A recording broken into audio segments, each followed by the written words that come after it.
Jean-Louis est venu me rencontrer il y a quelques mois pour me demander de réfléchir sur la solidarité. J'ai accepté parce que il m'a paru être le candidat le plus apte et le plus compétent pour pouvoir mettre en place un vrai programme de solidarité sur notre ville. Mon expérience d'action humanitaire depuis plus de 20 ans dans les pays en voie de développement, de professionnels de santé, de médecins auprès des patients présentant des infections chroniques m'ont montré que c'était pas naturel dans notre société d'être solidaire et c'est surtout pas rentable. Et si on veut être capable de développer une véritable politique de santé, de solidarité dans une ville, il faut être capable d'abord d'être un bon gestionnaire, mais ensuite d'avoir eu un réel engagement concernant le concept de la solidarité. Et Jean-Louis est probablement celui qui incarne le mieux cette solidarité dans l'ensemble des candidats qui se présentent aujourd'hui à Rodez.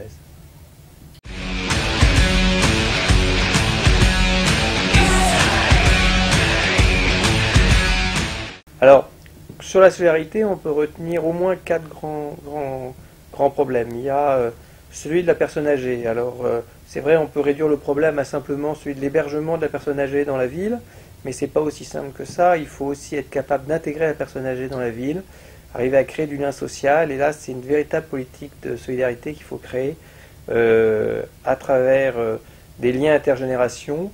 Et il faut que cette réflexion se fasse dans toutes les étapes des compétences qui relèvent de la municipalité. Le deuxième domaine, c'est celui de la petite enfance. On est confronté aujourd'hui à des familles qui ont des difficultés pour faire héberger, accepter leurs enfants en bas âge alors qu'ils travaillent. Et là, il y a également une véritable compétence de la municipalité pour trouver des solutions pour les gens en difficulté sur ce point. Un point important, c'est le handicap. Clairement, sur le handicap, la ville de Rodez n'est pas vraiment à la pointe. On a une mauvaise intégration des personnes handicapées sur la ville. On ne voit pas d'handicapés, c'est pas qu'il n'y en a pas à Rodez, c'est que simplement ils ne peuvent pas sortir. Il faut donc vraiment réfléchir à toute une politique de l'intégration des handicapés dans la ville pour leur permettre de se déplacer et d'avoir accès au commerce, aux services publics. Et là, il faut également un véritable enjeu de politique de notre municipalité.